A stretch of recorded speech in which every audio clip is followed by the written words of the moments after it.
Test for standard 6 student. Okay, earlier lesson में अपन ने 2 गोमातु और एक और की स्टोरी पढ़ी थी.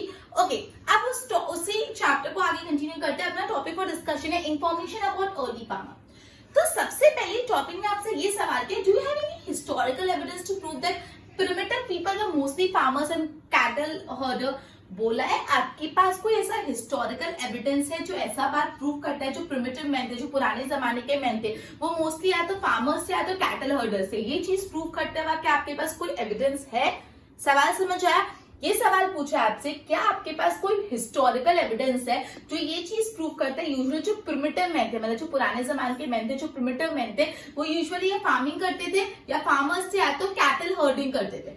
तो बोला है the archaeologist have found many evidence to prove that primitive man were mostly farmers and cattle herder. तो बोला यस, आर्कियोलॉजिस्ट ने बहुत सारे ऐसे एविडेंस फाइंड किए जो ये प्रूव करता है कि जो प्रिमिटिव मैन थे मोस्टली या तो वो फार्मिंग करते थे, दे वर फार्मर और दे वर कैटल हर्डर्स. ठीक है, अब क्या एविडेंस फाइंड किया? तो फ्रॉम एक्सकेवेशन. एक्सकेवेशन आपको पता है जो जमीन के नीचे खुदाई करके जो रिमेन्स होते हैं वो फाइंड करना. एक्सकेवेशन से the archaeologist have collected specimen of grains, tools of agriculture and bones of animal. मतलब एक्सकेवेशन करके जमीन के नीचे से निकाल के देखा तो वहां पे उनको ग्रेन्स मिले, एग्रीकल्चरल टूल मिले और एनिमल्स की हड्डियां, एनिमल्स की बोन्स भी मिली. ठीक है, तो इन सब चीजों से ये प्रूव होता है कि हाँ जो प्रिमिटिव मैन थे वो यूजुअली फार्मर्स या कैटल हर्डर्स थे. वापस सवाल ये पूछा है, क्या आपके पास कोई प्रिमिटिव कोई हिस्टोरिकल एविडेंस है जो ये चीज प्रूव करता है कि जो प्रिमिटिव मैन थे यूजुअली फार्मर्स या तो कैटल हर्डर्स थे? तो बोला कि हाँ, जो आर्कियोलॉजिस्ट हैं उनके पास ऐसे काफी हिस्टोरिकल एविडेंस है जो ये चीज प्रूव करते हैं कि जो भी प्रिमिटिव पीपल थे या तो फार्मर्स थे या तो कैटल हर्डर थे. मतलब जो वो एक्सकेवेशन करते हैं, जो जमीन के नीचे से चीजें निकालते हैं, एक्सकेवेशन करते हैं, तो archaeologist have collected specimens of grains, tools of agriculture और एनिमल बोन्स, ये सारी चीजें उनको मिली. ठीक है, अब आपको टेक्स्ट बुक में टेबल दे दिए, बोला रेसिड्यूज, मतलब ये सारी चीजें रिमेन्स मिले हैं और द मोस्ट और कौन सी जगह से मिले. तो रेसिड्यूज में जैसे व्हीट, बार्ले, गोट और शिप, ये सब कहां से मिले? मेगरगढ़ जो आज प्रेजेंट डे पाकिस्तान में. फिर राइस और काव के रेसिड्यूज भी महागढ़ से मिले. फिर व्हीट, डॉग्स, काव, बफेलो के बुलझम से मिले Kashmir. Wheat, grain, buffalo, oxen, Chirand Bihar. Jowar, bajra, काव, हुलय आंध्र प्रदेश. तो सिंपली एक टेबल है जो आपको बता दे कौन कौन से हिस्टोरिकल एविडेंस, कौन कौन से रेसिड्यू कौन कौन सी जगह से मिले. अब हमें केस स्टडी पढ़ने वाले मेहरगढ़ की. मेहरगढ़ एक पुरानी एंशिएंट प्लेस है जिसकी केस स्टडी आज अपन पढ़ने वाले. क्लियर? मेहरगढ़ एक एंशिएंट प्लेस है जिसकी केस स्टडी अपन पढ़ने वाले. तो Mehrgarh is a very ancient place, बहुत पुरानी जगह है. From A early evidence of cattle rearing and farming of wheat and barley. मतलब बेसिकली उससे एविडेंस मिलते हैं कैटल, उस जगह से कैटल रियरिंग और व्हीट और बार्ली की फार्मिंग के एविडेंस मिलते हैं. तो मेहरगढ़ एक बहुत ही पुरानी जगह, बहुत ही एंशिएंट प्लेस है और उससे अपन को एविडेंस मिलते हैं. किसके एविडेंस मिलते हैं? कैटल रियरिंग के एविडेंस मिलते हैं और व्हीट और बार्ली की जो फार्मिंग होती है उसके एविडेंस मिलते हैं. Unearth bones of animals of this side. यहाँ पे अर्थ के अंदर अलग अलग एनिमल्स की हड्डियां भी फाउंड की जाती है. काउ, गोट और शिप की यूजुअली बोन्स मिली है. गोट, शिप और काउ की मिली है विच हैज बीन एक्सकेवेटेड. और इससे ये प्रूव किया जाता है कि यूजुअली काउ, गोट और शिप की यहाँ पे रियरिंग होती होगी. तो क्या बोला है? काउ, गोट और शिप की हड्डियां, बोन्स जमीन के नीचे से मिली है ड्यूरिंग एक्सकेवेशन. तो इससे ये प्रूव किया जा सकता है. तो बेसिकली काउ, गोट्स और शिप को भी एज एन रियरिंग के लिए यूज किया जाता था. बेसिकली जो ग्रेव्स है, मतलब जो कबर होती है, जो इंसानों की कबर होती है, वहां पे यूटेंसिल्स बरी along with the dead body. मतलब डेड बॉडी इंसान को दफनाने के साथ, ग्रेव के साथ उसमें उन बर्तन भी रखे गए थे. मतलब आर्कियोलॉजिस्ट ने ऐसा फाइंड किया कि जो ग्रेव्स थे उसमें डेड बॉडी के साथ अलग अलग यूटेंसिल्स भी बरी करे गए थे. एक ग्रेव में से तो just a minute, in Mehrgarh a dead body remain with goat have been found. मतलब एक तो ग्रेव ऐसी थी जिसमें डेड बॉडी के साथ गोट भी दफना दी थी. मतलब एक डेड बॉडी के साथ गोट भी थी. ठीक है, तो ये फाइंड किया गया. ठीक है, तो ये था about Mehrgarh in ancient place. ठीक है, तो बेसिकली अपन ने जैसे ये चैप्टर आज का सेशन स्टार्ट किया तो अपन ने ये सवाल पूछा कि आपके पास क्या कोई हिस्टोरिकल एविडेंस है ये चीज प्रूव करने के लिए जो प्रिमिटिव मैन थे या तो फार्मर्स थे या कैटल रियरिस्ट थे? तो ये आर्कियोलॉजिस्ट के पास काफी प्रिमिटिव एविडेंस है ये चीज प्रूव करने के लिए। क्या प्रिमिटिव एविडेंस है? तो जब एक्सकेवेशन किया, मतलब जब नीचे धरती के नीचे से एक्सकेवेट करा, मतलब जो डिगिंग करके नीचे से चीजें निकाली, उस चीज से काफी ऐसी एविडेंस मिले हैं जो प्रूव करते प्रिमिटिव मैन यूजुअली फार्मर्स या कैटल हर्डर्स थे। ठीक है, ओके। बेसिकली उन्होंने grains, specimens of grains, grains collect किए, एग्रीकल्चर के टूल्स उनको मिले, एनिमल के बोन्स मिले। इन सबसे ये प्रूव होता है या तो वो कैटल हर्डिंग करते थे या तो वो फार्मर्स थे। फिर अपन एक टैबुलर फॉर्म में देखा जो आपको लर्न कर लेना है, 1 मार्क में पूछ सकते हैं। फिर अपने मेहरगढ़ की केस स्टडी पढ़ी जिसमें अपन ने पढ़ा बहुत एंशिएंट प्लेस है जहां पे अपन को कैटल रियरिंग और व्हीट और बार्ली की फार्मिंग के एविडेंसेस मिलते। ठीक है, ओके। तो बेसिकली उसके बाद बोला अपन को शिप, गोट और काउस के बोन्स एक्सकेवेट हुए से ये प्रूव होता है कि शिप, गोट और काउ वहां पे रियरिंग होती थी।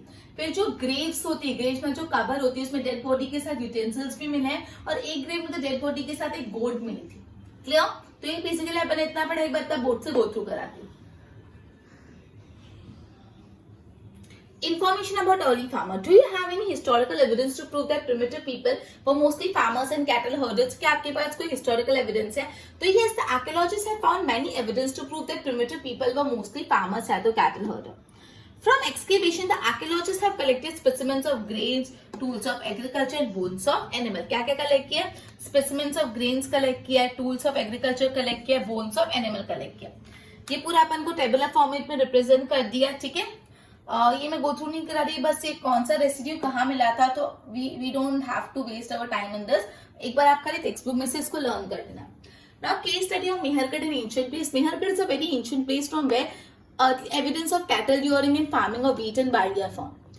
Under earth bones of animals are found, bones of goat, sheep and cows have been excavated. और ये एनिमल्स की रियरिंग की जाती है। एनिमल्स की क्या की जाती है? रियरिंग। इससे ये प्रूव होता है कि ये एनिमल्स की वहां पे रियरिंग होती थी, काउ, गोट और शिप की। ग्रेव्स मिले जिसमें utensils buried with dead body. Graves है जिसमें डेड बॉडी के साथ यूटेंसिल्स बरी किए हुए, और एक ग्रेव में तो डेड बॉडी के साथ एक गोट को भी बरी करा फाउंड किया गया है। ठीक है, ओके। तो एक बार इसकी नोट्स बनाओ फिर अपन आगे चैप्टर पढ़ते हैं।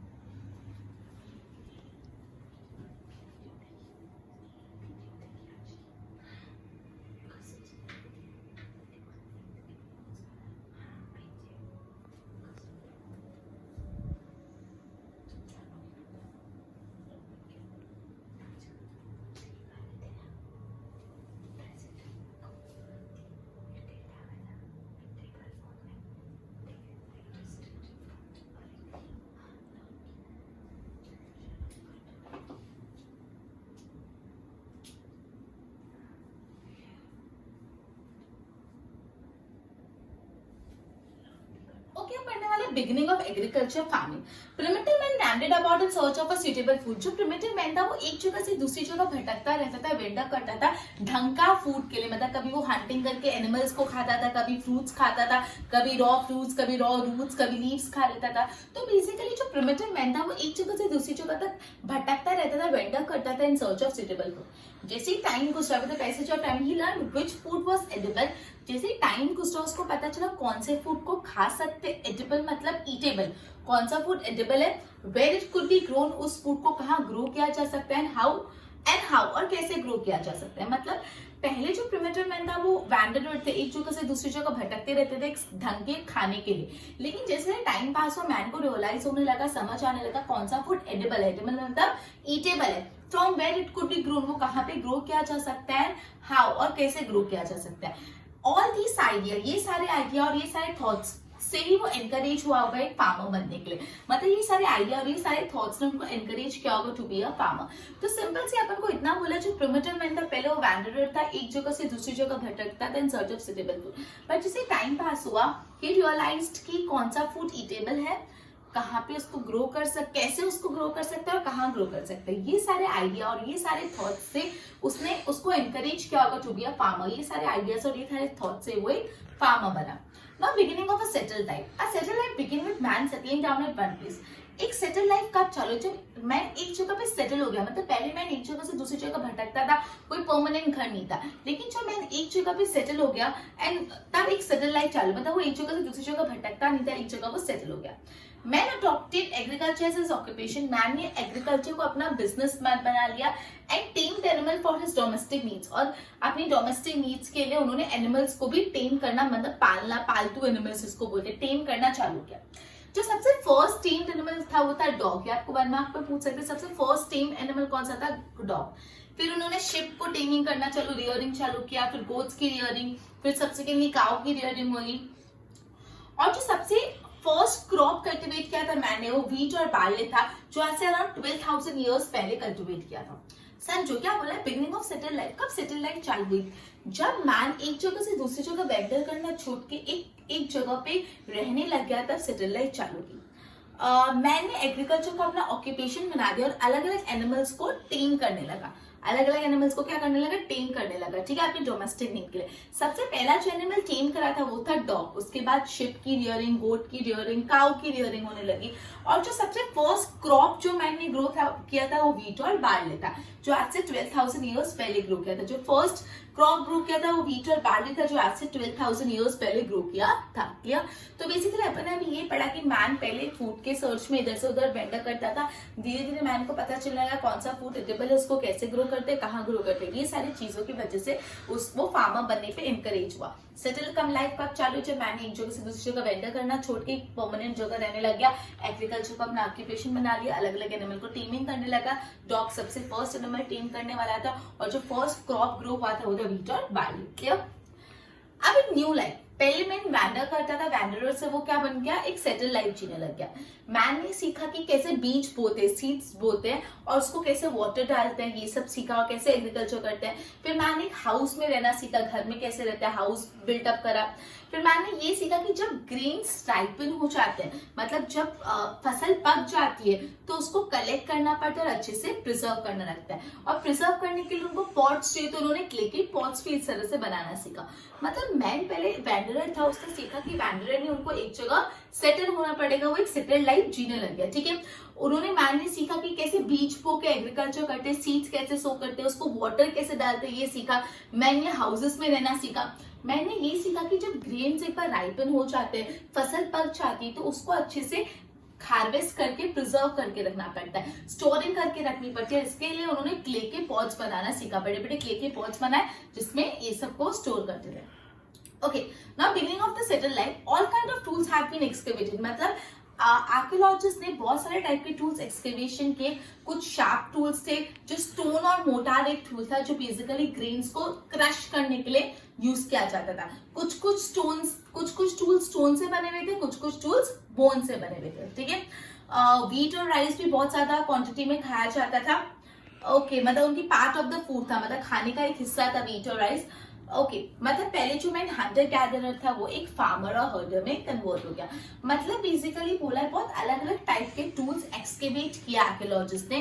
कुछ टूल्स के शार्प टूल्स होते हैं, जैसे एक टूल के बारे में बताया स्टोन एंड मोटर, वो किस लिए यूज होता था? जो भी व्हीट होते थे, जो ग्रेन्स होते थे उसको क्रशिंग करने के लिए यूज होता था। ठीक है, कुछ टूल्स स्टोन से बने हुए होते थे, कुछ टूल्स बोन से बने हुए होते थे। मतलब व्हीट और राइस उनके फूड का बहुत एक मेजर पार्ट हो गया था, और मैन हंटर गैदरर से एक फार्मर और हर्डर बन गया। मतलब पहले वो हंटिंग करके खाना कलेक्ट करता था, अब फार्मिंग करके खाना कलेक्ट करता है। Clear?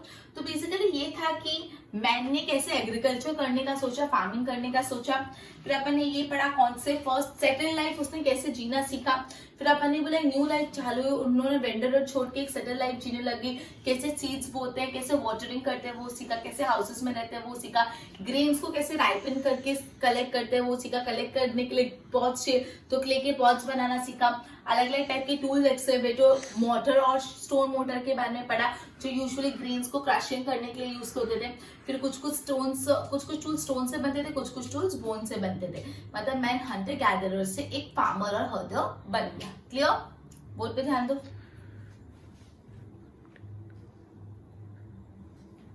Now beginning of agriculture, primitive man landed about in search of suitable food, मतलब वो ढंग के फूड के लिए घूमता था। लेकिन with the passage of time, जैसे टाइम गया, he learn which food was edible, where it could be grown and how, मतलब उसने सीखा कौन सा फूड एडिबल था, कहाँ उसको ग्रो कर सकते हैं, कैसे. This idea and thoughts have encourage him to be farmer. इन सब चीजों से वो फार्मर बनने को एनकरेज हो. Now beginning of settle life. A settle life begin with a man settling down at one place and not wandering along. मतलब एक सेटल लाइफ कब चालू, जब मैन एक प्लेस पे सेटल होना सीख गया और वो वेंडर नहीं करता था. Man adopted agriculture age occupation. Man ने अपने एग्रीकल्चर को एज एन ऑक्यूपेशन अडॉप्ट किया and tamed animal for his domestic needs. और एनिमल्स की टेमिंग करने लग गया. सबसे फर्स्ट जो टेम एनिमल था वो डॉग था. Later man started rearing ships and goats and subsequently वो cow rearing करने लगे. जो फर्स्ट क्रॉप है that was cultivated by man वो था व्हीट एंड बार्ले. जो फर्स्ट क्रॉप कौन सा कल्टिवेट हुआ था, व्हीट एंड बार्ले, जो आज से अराउंड 12,000 ईयर्स पहले था. Now new life. नाउ वेंडरर से वो सेटल लाइफ जीने लग गया. उसने सीड्स बोना सीखा, वाटर करना सीखा, हाउसेस में रहना सीखा.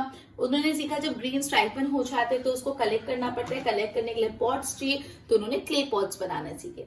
Now beginning of settled life, all kinds of tools excavate हुए, sharp tools पे excavate हुए, stone मोटार जो pound and crush करने के लिए यूज होता है ग्रेन्स को, टूल स्टोन से भी बने हुए थे, बोन से भी बने हुए थे. व्हीट और rice part of the food बना. मतलब इन शॉर्ट वो हंटर गैदरर से फार्मर्स और हर्डर्स बन गए. ओके, तो ये था पूरा चैप्टर नंबर 5. अपना पूरा चैप्टर कंप्लीट हो गया. एक बार इसके नोट्स बना लो अच्छे से.